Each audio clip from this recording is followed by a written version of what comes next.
Hi everyone, this is Shishira Reddy. Let's discuss about data processing and machine learning with TensorFlow and PyTorch. These focuses on leveraging machine learning frameworks for analyzing datasets from government open data portals. Coming to the introduction, the project demonstrates the use of TensorFlow and PyTorch for processing and analyzing two datasets. Here we use two datasets like real estate sales from 2001 to 2022. This is to study the real estate transaction trends. And next is the electric vehicle population data. This is to explore patterns in electric vehicle adoption. Next slide, please. Coming to the objectives, we have three objectives here: data preprocessing, model implementation, and comparison. Coming to data preprocessing, cleaning data sets to handle missing values and outliers, and normalizing data for reliable and efficient model training. And model implementation, building machine learning models using TensorFlow and PyTorch to utilize their unique strengths. And coming to the comparison, comparing results from both frameworks to evaluate the performance and derive actionable insights. Thank you. Next, continued by my friend.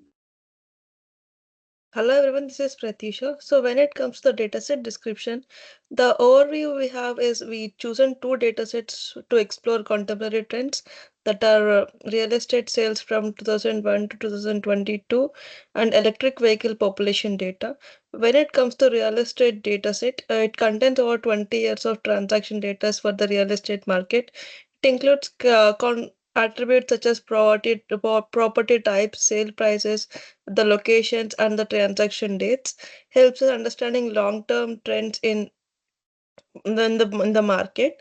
When it comes to electric vehicle dataset, it focuses on adoption and distribution of electric vehicles, capturing data such as registration numbers, vehicle models, and the year of manufacture and adoption rates, ensuring the study of regional and national electric vehicle adoption trends.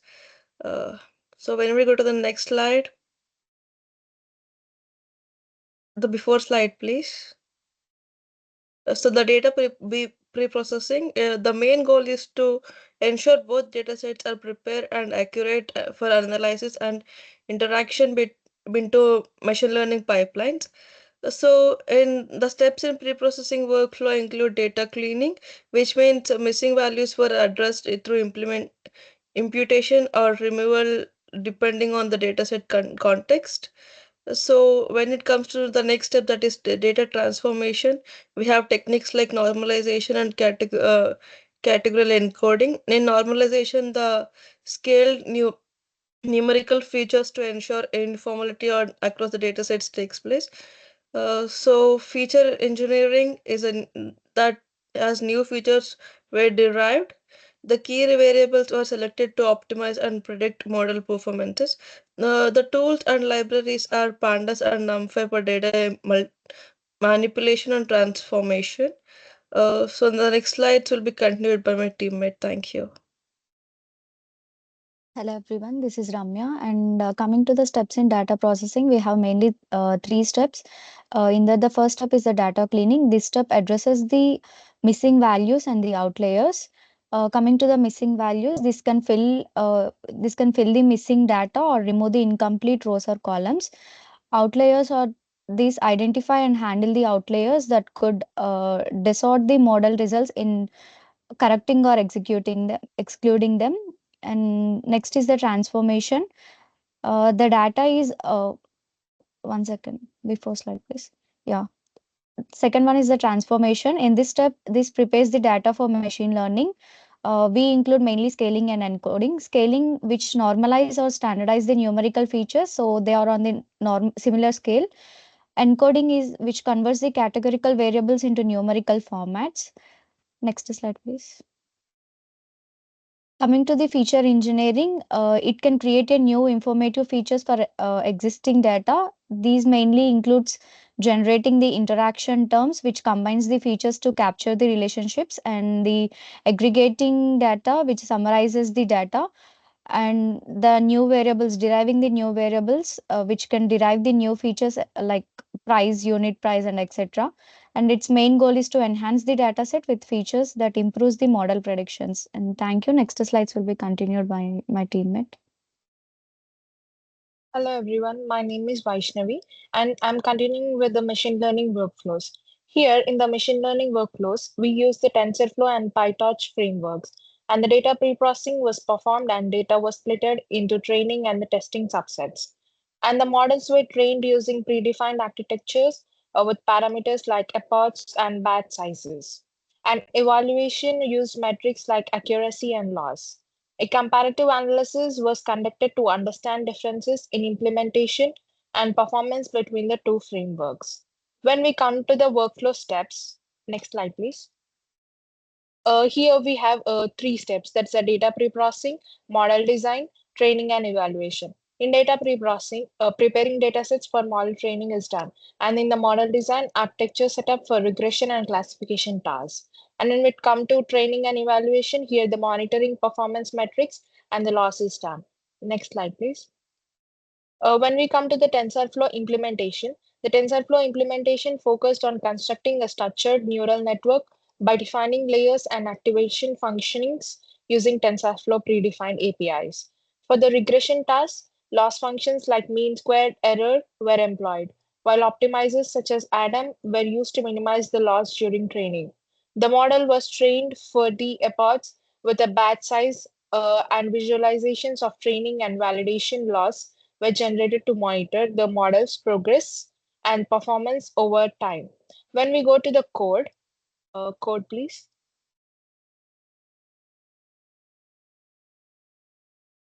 In the code, we have executed the TensorFlow model on the EVA dataset, and here is the results of the TensorFlow data. And thank you. Next slides will be continued by my teammate.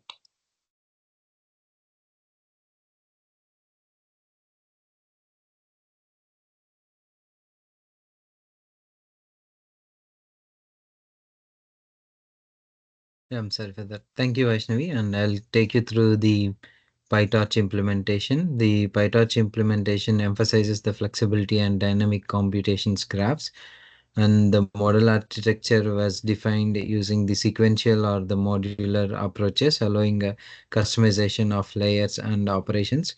Here, our model architecture is with the simple fed-forward neural network with the hidden two layers of RLU activations and the same loss functions and optimizers as the TensorFlow were employed. Training involved iterating through the data loaders for batches, enabling efficient processing of datasets. Can we go to the code?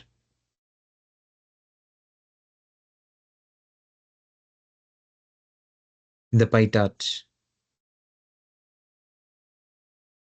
PyTorch. Yeah, here.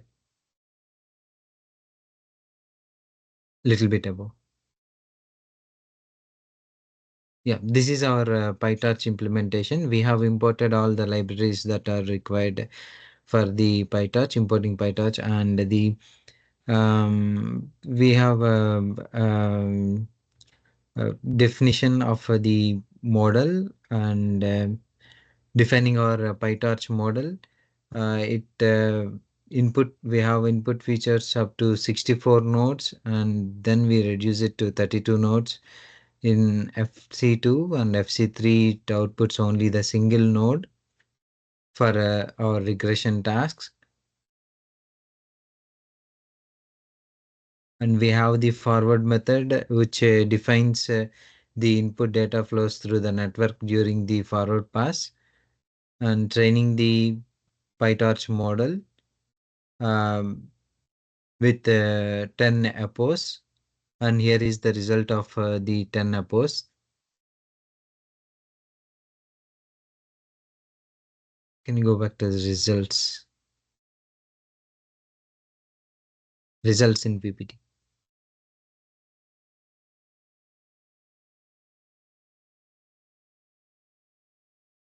Yeah, and the results, yeah, We have evaluated our model with the accuracy, and here the accuracy is the root mean square of the error, and graphs illustrating the training and validation loss over the post provided insights into the model performance, and a confusion matrix has showcased the classification outcomes. A comparative analysis reveals the TensorFlow strengths in workflow streamlining and PyTorch's advantages in flexibility. Can you go to the code for the results?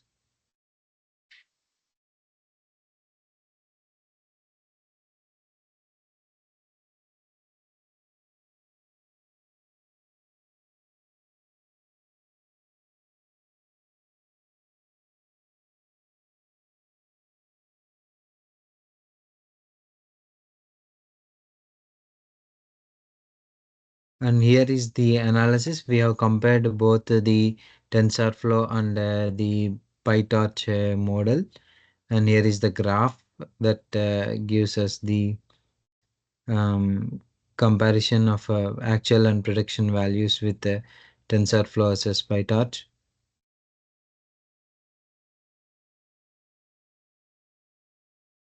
And next will be taken care by Bhargav.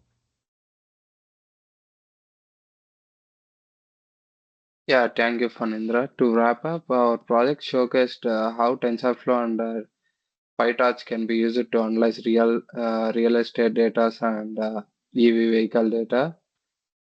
We found some interesting traits in it. We saw changes in sales over the long period of time and differences in prices across regions. For electric vehicles, we identified regional adaptation patterns, inflations, and also some demands and policies over there. Both TensorFlow and PyTorch worked well for our tasks, and TensorFlow was great for scaling and automating, while PyTorch was easier for testing and experimenting. Each framework has its strengths and depending on their needs. In the future, we would try advanced models like LST to predict trends over the time. We could also add more data to get better insights.